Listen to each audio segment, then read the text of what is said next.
Topic है वो है डीपी फॉरवर्ड रिकर्सिव एल्गोरिथम को डिस्कस करना। इससे लास्ट लेक्चर में मैं डीपी बैकवर्ड रिकर्सिव एल्गोरिथम को डिस्कस करके आया हूँ। अगर किसी ने वो वीडियो नहीं देखी तो वो लास्ट में वीडियो देख लें, क्योंकि फॉरवर्ड और बैकवर्ड में थोड़ा सा ही डिफरेंस है। मैंने सबसे पहले बैकवर्ड कराया था, अब मैं फॉरवर्ड करा रहा हूँ।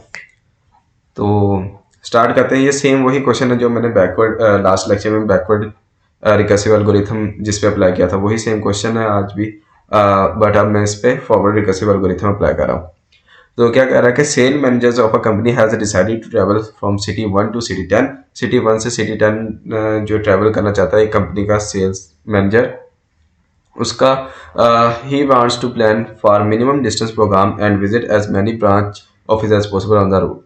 ठीक हो गया। वो उसका जो मकसद है वो ये है कि वो मिनिमम डिस्टेंस यानी कि सबसे कम डिस्टेंस कवर करते हुए वो सिटी 1 से सिटी 2 तक पहुंच जाए, और उसके अंदर जितने भी मतलब कि उस रूट के अंदर जितने भी ब्रांचेस आ रहे हैं वो मतलब कि वो विजिट करना चाह रहा है। सबसे मतलब कि हमारा मेन एम क्या है, मिनिमम डिस्टेंस। ओके। और ये डीपी फॉरवर्ड रिकर्सिव एल्गोरिथम किस लिए यूज होता है, ये यूज होता है शॉर्टेस्ट रूट निकालने के लिए। और बैकवर्ड यानी कि डीपी फॉरवर्ड रिकर्सिव एल्गोरिथम और बैकवर्ड रिकर्सिव एल्गोरिथम दोनों शॉर्टेस्ट रूट निकालने के लिए यूज करते हैं हम। The route map of the various ways of reaching city 10 from city 1 is shown below. The number on the arrows indicates the distance in the kilometer। यानी कि ये जो एरो लगा हुआ 1 से 2 हम जा रहे हैं, और उसके ऊपर जो ये 2 लिखा हुआ है एच के ऊपर, ये हमें बता रहा है कि 2 किलोमीटर्स डिस्टेंस हम कवर करेंगे तब हम सिटी 1 से सिटी 2 तक, मतलब कि अगर हमने सिटी 1 से सिटी 2 तक पहुंचना है तो हम 2 किलोमीटर डिस्टेंस कवर करके जाएंगे। उसके बाद उसने कहा suggest a feasible minimum path plan to the manager using DP forward recursive algorithm. ठीक हो गया। चलते हैं हम इसके सोल्यूशन की तरफ। तो ये रहा, ठीक हो गया, डीपी फॉरवर्ड रिकर्सिव एल्गोरिथम। मैंने सेम क्वेश्चन नोट डाउन कर लिया। अब सबसे पहला स्टेप जो होता है हमारे पास वो होता है कि हमने स्टेजेस को बनाना है। स्टेजेस किस तरीके से बनाते हैं ये मैंने लास्ट लेक्चर में भी डिस्कस किया था बहुत डिटेल में, आज भी डिस्कस कर देता हूँ। तो स्टेजेस बनाने से एक तो हमें फायदा ये हो जाता है कि हमारी जो आगे वर्किंग है वो इजी हो जाती है। स्टेजेस बनाने किस तरीके से, हमने क्या करना कि ये देखें 1 से 2, 2 से 3, सॉरी 1 से 2, 1 से 3, 1 से 4, हम इसको एक स्टेज में डिवाइड कर देते हैं। तो ये हमने एक स्टेज बना ली। अब अगली स्टेज क्या होती है कि ये जो हमारा इनपुट है ना, यानी कि एक तो स्टेज हमारी ये बन गई, हमने ये इसमें डिवाइड कर लिया। अब हमने नेक्स्ट स्टेज बनानी है। अब नेक्स्ट स्टेज किस तरीके से बनानी है, ये जो इसकी जो आउटपुट थी ना, ये देखें 2, 3, 4 जो है ये वाली नोड मिलके आगे जो 5, 6, 7 है इनके साथ मिलके सेकंड स्टेज बनाएगी, वो मैंने यहाँ पे नोट डाउन कर दिया। ठीक हो गया। इसी तरीके से इसकी जो आउटपुट है सेकंड स्टेज की जो कि 5, 6, 7 है वो नेक्स्ट नोड्स के साथ मिलके थर्ड स्टेज बना देगी। ठीक हो गया। वो हमने यहाँ पे लिख दिया। ये देखें F3 से मैंने डिनोट किया। इसी तरीके से जो लास्ट यानी कि 8, 9 जो है ये इसकी आउटपुट थी स्टेज 3 की, वो नेक्स्ट नोड्स लेवल की नोड के साथ मिलके हमारे पास स्टेज 4 बना देगी। तो ये हमारे पास स्टेज 4 आ गई। ठीक हो गया। तो उम्मीद है कि इसमें कोई कंफ्यूजन नहीं होगी। अगर कोई लेक्चर प्रीवियस लेक्चर देख के आ रहा है जो कि बैकवर्ड वाला था, तो उसके लिए तो बहुत ही आसान हो गया होगा ये काम समझना, क्योंकि उसमें मैंने काफ़ी ज़्यादा डिटेल में ये स्टेजेस वाला कॉन्सेप्ट क्लियर कराया था। तो यहाँ पे मैंने दोबारा आपको रिवाइज करा देते किस तरीके से बनाते हैं। ठीक हो गया।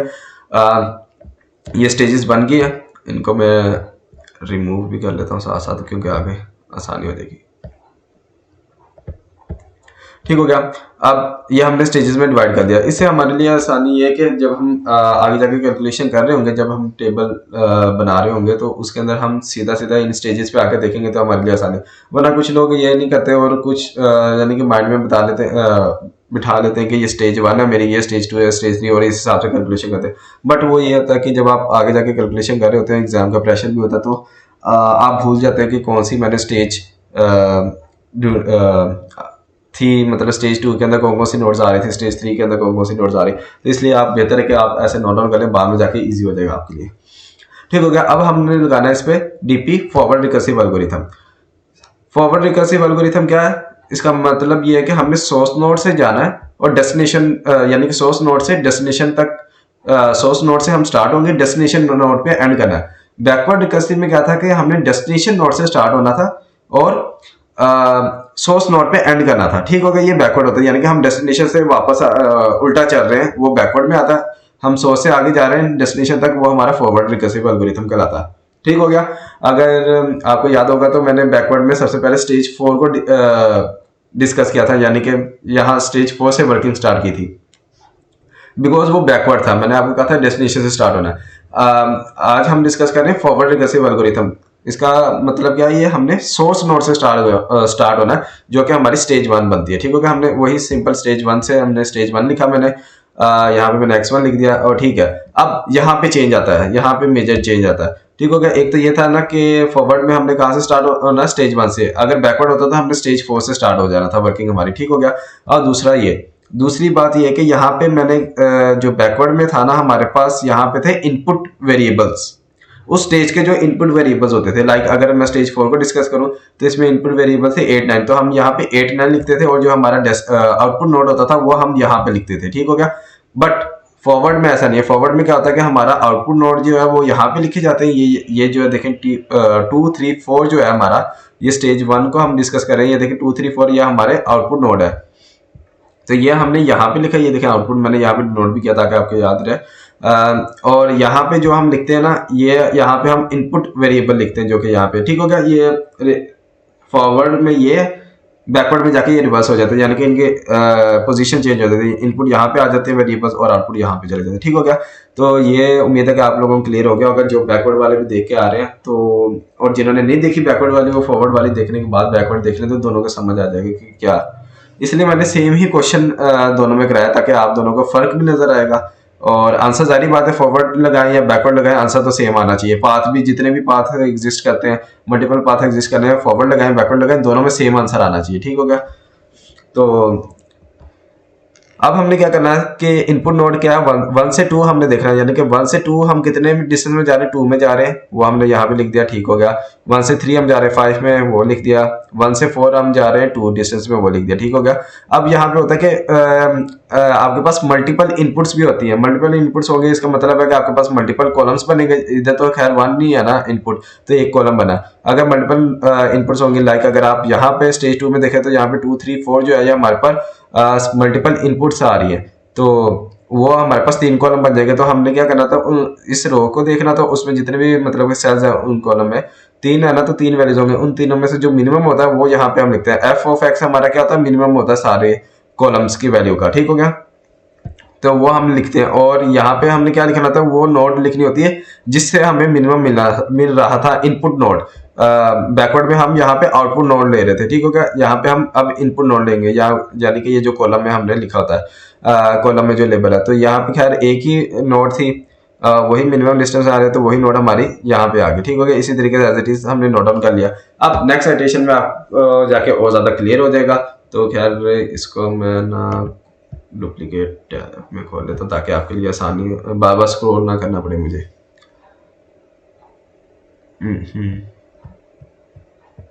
हाँ, ये देख लेते हैं। यहाँ पे ये मैं स्टेजेस खोल लेता हूँ। ठीक हो गया। अब हमने स्टेज 2 पे चला जाना। स्टेज 2 पे चले जाते हैं, तो इसकी वर्किंग देखते हैं। स्टेज 2 पे क्या, हम यहाँ पे जाएंगे, यहाँ पे देख लेंगे। अब ये देखेंगे, मैंने जब स्टेजेस बनानी है तो मैं सिंपल यहाँ पे आके देख रहा हूँ, मुझे पता है ये स्टेज 2 है। यहाँ पे ये क्लियरली मुझे पता लग रहा है कि ये मेरे इनपुट्स हैं, ये मेरे आउटपुट्स हैं, और ये कॉस्ट है। अगर यहाँ से देखना पड़ता तो थोड़ा सा कंफ्यूज हो जाते हैं कि मैंने 1 से मतलब कि ये मैंने लिया है और इसको एज डील कर लिया। समटाइम्स किसी को नहीं होगा जो इतना स्ट्रॉन्ग मेमोरी रखता है, तो वो कर सकता है। कुछ होते हैं कि बाद में कंफ्यूज हो जाते हैं कि मैंने किसको लिया है, तो इसलिए वजह से बेहतर है कि आप स्टेजेस में डिवाइड कर लें। अब मेरे स्टेज 2 के अंदर इनपुट वेरिएबल्स क्या थे, 2 3 4। तो मैंने 2 3 4 कहाँ पे, ये रहा। ये देखें, मैंने आपको कहा था ना, यहाँ पे हमने इनपुट वेरिएबल ये यहाँ पे आते हैं हमारे पास, तो हमने ये लिख दिया 2 3 4। बैकवर्ड में यहाँ पे क्या आते थे, आउटपुट वेरिएबल आते थे। ओके, मैं साथ साथ आपको बता भी रहा हूँ ताकि आपको ये दोनों क्लियर हो जाएंगे। ठीक हो गया। जिन्होंने फॉरवर्ड वाली देख रहे हैं पहले, वो बैकवर्ड वाली देख लें तो उनको पता लग जाएगा। मैंने खैर साथ साथ एक्सप्लेन कर दिया, और वो वाली भी लाजम देख लीजिएगा, तो आपके लिए आपके कॉन्सेप्ट क्लियर हो जाएंगे। ठीक हो गया। ये हमारे पास इनपुट वेरिएबल लिख दिया। आउटपुट वेरिएबल क्या थे, 5 6 7 हमने यहाँ पे लिख दिए। 5 6 7 ये आउटपुट वेरिएबल आ गए।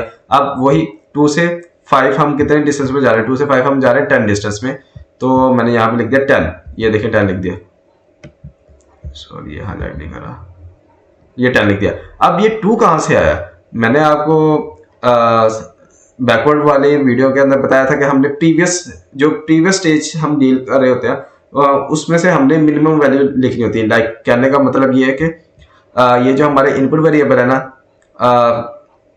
ये हमारी जो प्रीवियस में था वो ये प्रीवियस यानी कि इसे जो प्रीवियस आइटरेशन यानी कि प्रीवियस जो स्टेज होती है ना, उसमें आपने जाके देखना कि यहाँ पे रो में, तो आप ये देखें, ये खैर मैं इसको क्लियर कर लेता हूँ। तो ये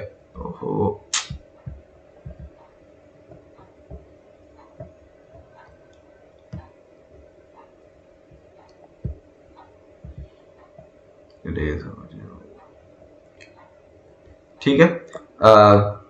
अब आप यानी कि ये बात हो रही थी। अब ये क्या करना है कि आपने 2 से 5 आपने डिस्टेंस लिख दिया जो कि 10 था। अब आपने क्या करना है कि ये जो इनपुट नोड था ना 2, आपने प्रीवियस स्टेज में, इससे सिर्फ प्रीवियस वाली स्टेज में देखना है, प्रीवियस स्टेज में जाना, वहां पे देखना कि 2 वाली रो में हमारे पास एफ ऑफ एक्स की वैल्यू क्या थी। एफ ऑफ एक्स की वैल्यू थी 2, इसको हमने उठा के इसमें ऐड कर दिया। ये कम्युलेटिव होता है, यानी कि 2 + 10 विच इज इक्वल टू 12। ये हमें क्या बता रहा है कि हम सोर्स नोड क्या थे, सोर्स नोड से स्टार्ट हुए थे 1 से, यानी कि 1 से हम 5 नोड तक पहुंच सकते हैं विद डिस्टेंस 12। ठीक होगा, कितने डिस्टेंस है 12 के साथ, बाय विजिटिंग नोड 2। मतलब ये कि हम नोड 1 से सोर्स नोड 1 से सोर्स नोड 5 तक पहुंच सकते हैं किसके जरिए, 2 नोड के सेकंड नोड को विजिट करते हुए। तो हमारे पास टोटल डिस्टेंस क्या आएगा 12। अगर आप देखें तो ग्राफ में जाके आपको ये बात क्लियर भी हो जाएगी, यानी कि 1 से 2, 2 से 5 जा रहा हूं विद 10 + 2, डिस्टेंस टोटल क्या बना 12। ओके हो गया। इसी तरीके से हम देखते हैं 3 से 5 हमारे पास क्या है, 3 से 5 हमारे पास है कॉस्ट 5। मैंने 5 लिखा यहाँ पे, प्लस मैंने क्या कहा था कि आपने यही कॉलम वाली वैल्यू जो है इसी प्रीवियस स्टेज में जाकर देखना कि इसकी रो में एफ ऑफ एक्स की वैल्यू क्या थी। ये देखें ये 3 है, इसकी रो में ये देखें हमारे पास एफ ऑफ एक्स की वैल्यू 5, तो हमने 5 को ऐड कर दिया, 5 + 5 विच इज इक्वल टू 10। और अब हम नेक्स्ट वैल्यू निकाले थे जो कि 4 से 5। 4 से 5 अगर आप देखें तो आपके पास कोई एज नहीं है, तो एज नहीं है इसका मतलब वहां पे डैश लगा देंगे, डैश लगा दिया। और मैंने आपको कहा था कि ये देखें यहाँ पे डैश लग गया। मैंने आपको कहा था कि ये जो एफ ऑफ एक्स होता है ये हमारे पास मिनिमम वैल्यू होती है। ये देखें आप, इस बार हमारे पास 3 इनपुट नोड्स थी, तो 2, 3, 4, तो जाहिर बात हमारे पास 3 वैल्यू है, एक 12 है, एक 10 है और एक डैश, यानी कि कोई वैल्यू नहीं आई। तो इन तीनों में से मिनिमम क्या है हमारे पास 10 है, तो मैंने 10 यहाँ पे लिख दिया आंसर में, एफ ऑफ एक्स में 10 लिख दिया। अब ये 10 के रिस्पेक्टिव कौन सी इनपुट नोड थी, यानी कि 10 का आप कॉलम देखें तो कॉलम लेवल था 3, तो मैंने यहाँ पे लिख दिया 3। ये जो मिनिमम डिस्टेंस इनपुट नोड वाला कॉलम है ना, ये दरअसल आपको बाद में जाके पाथ ट्रेस करना होगा ना, तब जाके हेल्प दे देगा। ये आपके लिए बहुत ज़्यादा हेल्पफुल होगा। तो मैं आपको बताऊंगा कि पाथ किस तरीके से ट्रेस करते हैं, तो लाजमी देखिएगा एंड तक वीडियो। जो एंड से कुछ लोग होते हैं कि एंड से स्किप कर जाते हैं कि हमें कॉन्सेप्ट आ गया तो ठीक है, बट कुछ इंपॉर्टेंट बातें ऐसी होती हैं जो कि क्वेश्चन सॉल्व करने के बाद ही बताई जाती हैं, तो इसलिए एंड तक वीडियो लाजमी देखिए करें। तो अब हम आ जाते हैं स्टेज 3 पे। इसी तरीके से हमने बाकी वैल्यूज फिल कर ली हैं और स्टेज 3 भी आपको मैं समझा देता हूँ। तो वो किस तरीके से, वही है स्टेज 3 पे आप जाएंगे। स्टेज 3 है हमारे पास ये F3 के नाम से, जो हमने इसके अंदर इनपुट नोड है 5, 6, 7 और आउटपुट नोड है 8, 9। इनपुट नोड हमारे पास हमने क्या कहते हैं 5, 6, 7 जो कि हमने यहाँ पे नोट डाउन कर ली, 8, 9 हमारे पास आउटपुट वेरिएबल थे, तो ये यहाँ पे आ गए। मैं बार बार बता रहा हूँ, फॉरवर्ड में हमारे पास इनपुट वेरिएबल्स यहाँ पे आते हैं और आउटपुट वेरिएबल्स यहाँ पे आते हैं, ये 8, 9। बैकवर्ड पास में उल्ट होता है, बैकवर्ड पास में यहाँ पे इनपुट वेरिएबल आते हैं, ये 8, 9 की जगह इनपुट वेरिएबल आते हैं, और हमारे 5, 6, 7 जो इस टाइम लिखा है वहां पे आउटपुट वेरिएबल आते हैं। ओके, अब क्या करना है, हमने देखना कि 5 से 8 जो है हमारे पास कितना डिस्टेंस आ रहा है। 5 से 8 आ रहा है 7 हमने लिखा, प्लस वही मैंने आपको कहा था ना कि सिर्फ और सिर्फ इसे प्रीवियस स्टेज में जाके देखना। ये कॉलम देखें तो आपके पास 5 वेरिएबल है, सॉरी 5 वैल्यू। मैंने जरा इसको रेज कर लेता हूँ, आसानी होगी।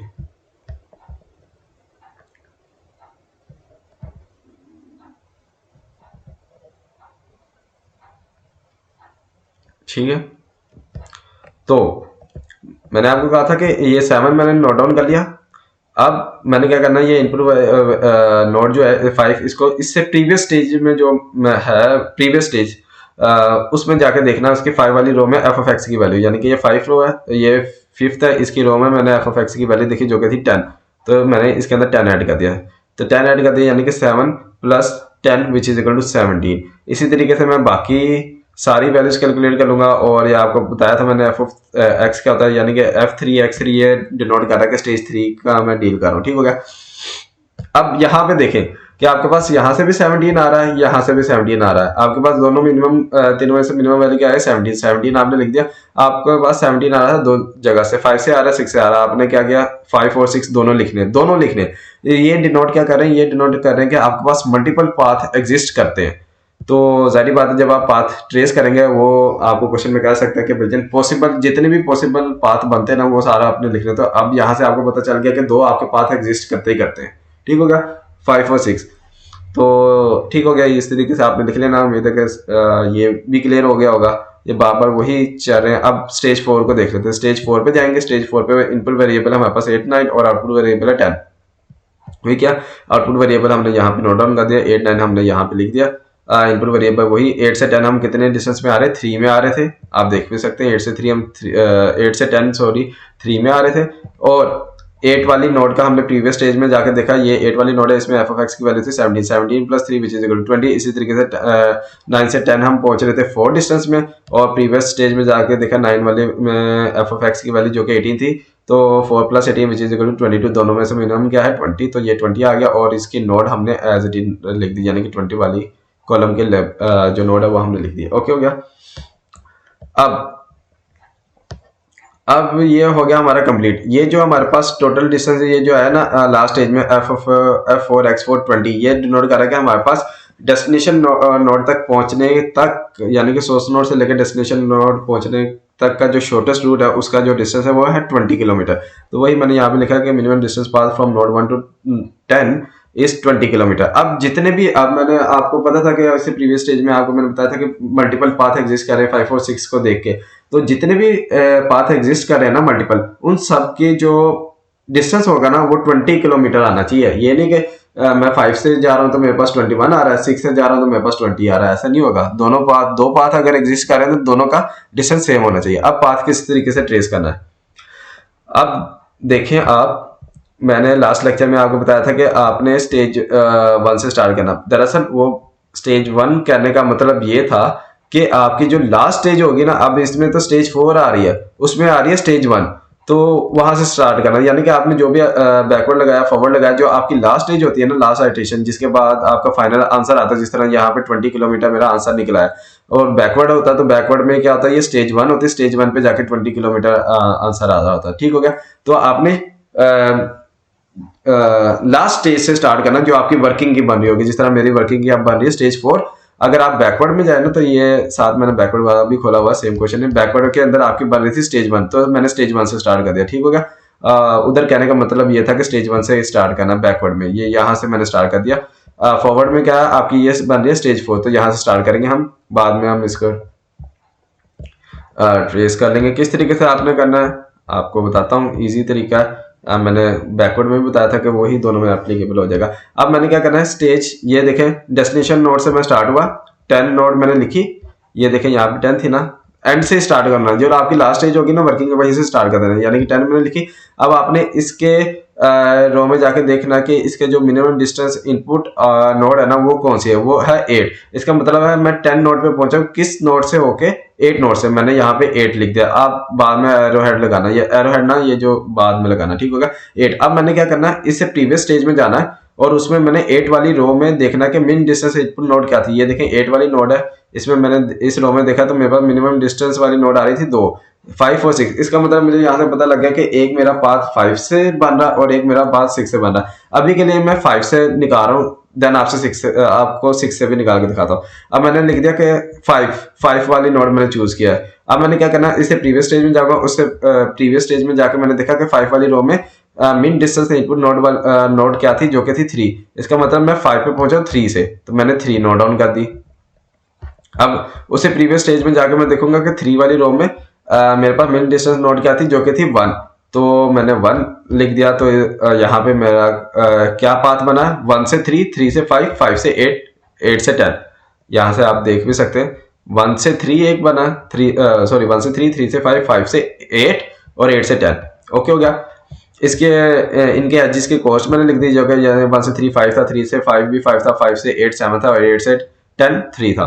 वो मैंने लिख के जब मैं इनका सम करूंगा तो 20 किलोमीटर ही आया। अब दूसरा पाथ एग्जिस्ट हो रहा है, तो वही 10 से 8 मुझे पता था, यहाँ तक तो मेरा सेम था। 10 से मैं 8 से यहाँ पे जाके मेरे पास 5 और 6 आए थे ना, तो मैंने 5 वाला एक्सप्लोर कर लिया। अब मैंने क्या किया 6 वाला, तो 6 मैंने लिखा, ये देखें 10 से 8, 8 के बाद 6 मैंने लिखा। 6 से प्रीवियस स्टेज में जाऊंगा, मैंने 6 वाली नोड की रो में देखा मीन डिस्टेंस नोड क्या थी, जो कि थी 2, यानी कि मैं 6 वाली नोड पे आया हूँ नोड 2 से, मैंने 2 लिखा। देन इसे प्रीवियस स्टेज में जाकर मैंने 2 वाली नोड के 2 वाली नोड के रो में मैंने देखा कि मेन डिस्टेंस नोड क्या थी, जो कि थी 1, यानी कि मैं 2 नोड पे आया था, सेकंड नोड पे आया था नोड 1 से, मैंने 1 लिख दिया। तो वो मेरे पास क्या पाथ आ गया, 1 से 2, 2 से 6, 6 से 8, 8 से 10। आप वेरीफाई भी कर सकते हैं, 1 से 2, 2 से 6, 6 से 8, 8 से 10 हमारे पास एक पाथ है। और इनकी कॉस्ट क्या थी 10 12 3 3, तो वो मैंने यहाँ पे लिख दिया, एच की कॉस्ट 3 3 और 12 10, सम करेंगे देखिए 20 किलोमीटर। मैंने आपको ये कहा था कि आपके जितने भी मल्टीपल पाथ एग्जिस्ट कर रहे होंगे ना, तो वो उनके जो एंड पे डिस्टेंस जो आएगा वो हमेशा सेम होगा 20 किलोमीटर। ये था हमारा backward, oh sorry, forward recursive algorithm DP का। और इसे प्रीवियस लेक्चर में मैंने प्लेलिस्ट में बैकवर्ड रिकर्सिव एल्गोरिथम डिस्कस किया था, तो वो वीडियो भी लाजमी देख लीजिएगा। और आपको वीडियो अच्छी लगे हो तो लाइक शेयर और सब्सक्राइब भी करिएगा। अपने दोस्तों के साथ लाजमी शेयर करना, चाहे वो जिस मर्जी यूनिवर्सिटी से हो, क्योंकि कंटेंट सेम होता है, सिर्फ कोर्स का नाम चेंज होता है। तो नेक्स्ट लेक्चर में मैं इंशाल्लाह वो एलपीपी जो प्रॉब्लम होती है, यानी कि लीनियर हमारी जो प्रॉब्लम्स थी उनको हम किस तरीके से डीपी लगा के किस तरीके से सॉल्व कर सकते हैं, वो डिस्कस करूंगा, जिसको हम कहते हैं, जो कि टॉपिक का नाम है solution of LPP using DP. तो ये मैं नेक्स्ट लेक्चर में डिस्कस करूंगा। तब तक के लिए अल्लाह हाफिज़, अपना ख्याल रखिएगा।